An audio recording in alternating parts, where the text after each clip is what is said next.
कहानी की शुरुआत में हम बर्फ से ढके इलाके में एक पुलिस वैन को देखते हैं जिसमें कुछ खूंखार कैदियों को जेल ले जाया जा रहा होता है। बीच रास्ते में वैन गैस स्टेशन पर फ्यूल डलवाने के लिए रुकती है। तब कुछ कैदी कहते हैं कि हमें वॉशरूम जाना है।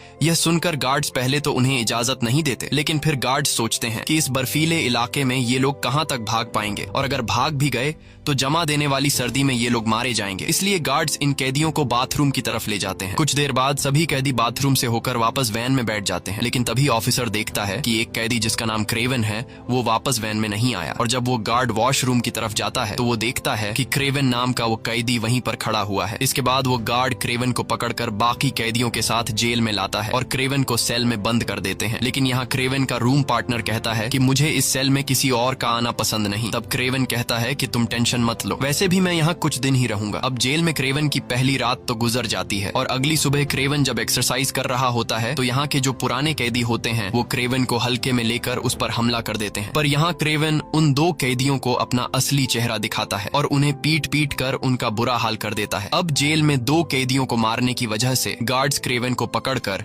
उसे जेल के वार्डन के पास ले जाते हैं जिसका नाम साइमन है। साइमन क्रेवन से कहता है कि मैंने सुना है कि तुमने यहाँ दो कैदियों को मारा है। चलो ठीक है, आज तुमने ये सब कर दिया, लेकिन दोबारा इस तरह की गलती नहीं करना और अगर यहाँ रहना है तो तुम्हें डिसिप्लिन से रहना होगा, नहीं तो मुझे तुम्हें सुधारने का तरीका आता है। क्रेवन चुपचाप खड़ा होकर उसकी बातें सुन रहा होता है और तभी उसकी नजर जमीन पर पड़े एक शेर पर जाती है जिसे मारकर उसका कालीन बना दिया गया था। ये देखकर क्रेवन को काफी बुरा लगता है। तब वार्डन पूछता है कि तुम इससे पहले क्या करते थे और यहाँ कैसे आए, जिस पर क्रेवन जवाब देता है कि मैं एक हंटर हूँ और तुम जैसे लोगों का शिकार करता हूँ।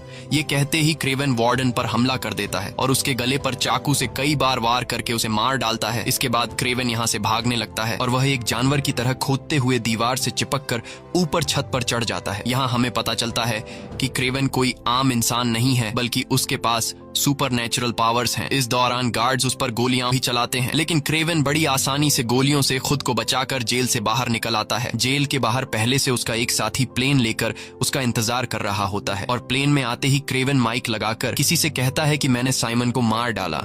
और यहाँ हमें पता चलता है कि क्रेवन कोई कैदी नहीं था, बल्कि वह जानबूझकर एक कैदी के बदले जेल में आया था ताकि जेल का वार्डन जिसका नाम साइमन है उसे मार सके, और उसने अपना काम पूरा कर दिया। अब कहानी यहाँ से जाती है फ्लैशबैक में, यानी कि 16 साल पीछे, जहाँ पर क्रेवन अपने छोटे भाई डिमिट्री के साथ होता है। कुछ देर बाद इन दोनों को स्कूल से लेने के लिए इनके डैड निकोलाई आते हैं। निकोलाई एक बहुत ही अमीर और पावरफुल इंसान है जो इलीगल तरीके से जानवरों को मारकर उनके खाल बेचता है। रास्ते में निकोलाई अपने बेटों से कहता है कि आज तुम्हारी मॉम की डेथ हुई है। उनकी दिमागी हालत ठीक नहीं थी और उन्होंने खुद अपनी जिंदगी का खात्मा कर दिया। ये सुनकर दोनों भाइयों को काफी दुख होता है, पर क्रेवन अपनी माँ की मौत का जिम्मेदार अपने पिता को मानता है, क्योंकि बिजनेस के चलते उन्होंने कभी अपने परिवार को टाइम नहीं दिया। इसलिए आज इनकी माँ इनके बीच जिंदा नहीं है। यहाँ इन दो भाइयों को लग रहा था कि अब वो अपनी माँ के फ्यूनरल में जाएंगे, लेकिन बेरहम निकोलाई अपने बेटों को उनकी माँ के फ्यूनरल पर ले जाने के बजाय जंगल में शिकार के लिए ले जाता है और वहां ये लोग एक बहुत ही खूंखार शेर जिसका नाम जार शेर है उसे ढूंढने लगते हैं। दूसरी तरफ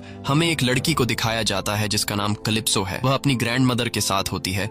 कलिप्सो की ग्रैंड माँ जंगल के आदिवासी लोगों की फैमिली से बिलोंग करती थी और यहाँ वह कलिप्सो को कुछ कार्ड्स और एक छोटी सी बोतल में एक सीरम देती है। कलिप्सो की ग्रैंड माँ उससे कहती है कि इस सीरम को कोई आम सीरम मत समझना, ये एक बहुत ही पावरफुल सीरम है जो हमारे परिवार की कई पीढ़ियों से चलता आ रहा है। ये सीरम किसी भी जख्म को भर सकता है, यहाँ तक कि इस सीरम से किसी की जान भी बचाई जा सकती है। वहीं क्रेवन के पिता अभी तक जार शेर को ढूंढने में लगे हुए थे और तभी निकोलाई के पास एक आदमी आता है जिसका नाम अलेक्सी है। अलेक्सी भी एक शिकारी है जो निकोलाई से कहता है कि मैं चाहता हूँ कि हम दोनों पार्टनरशिप कर लें और मिलकर शिकार किया करें। ये सुनकर निकोलाई मुस्कुराता है और कहता है कि शिकार और वो भी तुम्हारे साथ, ऐसा कभी नहीं हो सकता क्योंकि तुम अभी मेरे लेवल के शिकारी नहीं हो। निकोलाई उसकी बेइज्जती करते हुए कहता है कि इस दुनिया में तुम्हारा कोई वजूद नहीं है। तुम जैसे लोग बिना किसी मकसद के इस दुनिया में रह रहे हैं और अगर मैंने तुम जैसे लोगों के साथ हाथ मिला लिया तो तुम्हारी वजह से मेरी इमेज खराब हो जाएगी। ये सब बुरा भला कहकर निकोलाई अलेक्सी को यहाँ से भगा देता है। अलेक्सी अपनी इस बेइज्जती से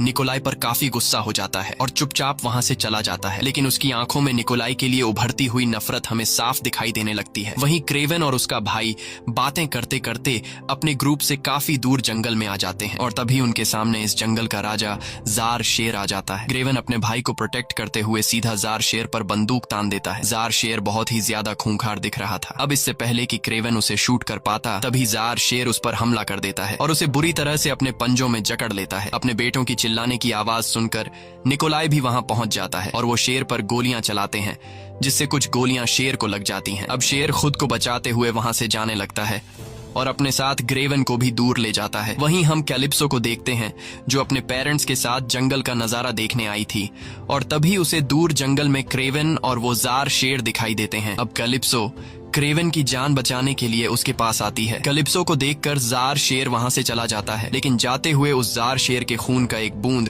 क्रेवन के जख्म में गिर जाता है। क्रेवन को घायल हालत में देखकर कैलिप्सो को कुछ समझ नहीं आ रहा था कि क्या करना चाहिए और तभी उसे अपनी दादी का दिया हुआ सीरम याद आता है जिससे हर जख्म को भरा जा सकता था। कैलिप्सो जल्दी से इस सीरम को निकालकर क्रेवन को पिला देती है, पर क्रेवन को होश नहीं आता। कुछ देर बाद वहाँ एक हेलीकॉप्टर आता है और क्रेवन को हेलीकॉप्टर में लेकर सीधा हॉस्पिटल में एडमिट कर दिया जाता है, जहाँ डॉक्टर्स क्रेवन को बचाने की पूरी कोशिश करते हैं, पर क्रेवन सांस नहीं ले रहा था। जिसके बाद डॉक्टर्स हार मान जाते हैं और क्रेवन को मरा हुआ समझकर चले जाते हैं। पर अगले ही पल क्रेवन की आंखें खुल जाती हैं और उसकी आंखें अजीब सी चमकने लगती हैं। दरअसल उस जार शेर के खून और कैलिप्सो ने जो उसे सीरम पिलाया था यह उसी का कमाल था। और अब क्योंकि शेर का खून उसके डीएनए के साथ मिक्स हो चुका था, इसलिए बहुत ही जल्दी उसके जख्म भरने लगते हैं और क्रेवन बहुत ज्यादा ताकतवर हो गया था। यह सब देखकर डॉक्टर्स भी परेशान थे और उन्हें समझ नहीं आ रहा था कि आखिर यह सब कैसे हुआ। जिसके बाद निकोलाई अपने बेटे को घर ले जाता है। घर आकर निकोलाई क्रेवन से कहता है कि तुमने बहुत बहादुरी से उस शेर का मुकाबला किया, तुम बहुत ही बहादुर हो और एक दिन तुम्हें मेरा सारा बिजनेस संभालना है। इसके बाद निकोलाई उसे उस जार शेर का कटा हुआ सिर दिखाता है जिसने उसे घायल किया था। शेर का कटा हुआ सिर देखकर क्रेवन को बिल्कुल भी अच्छा नहीं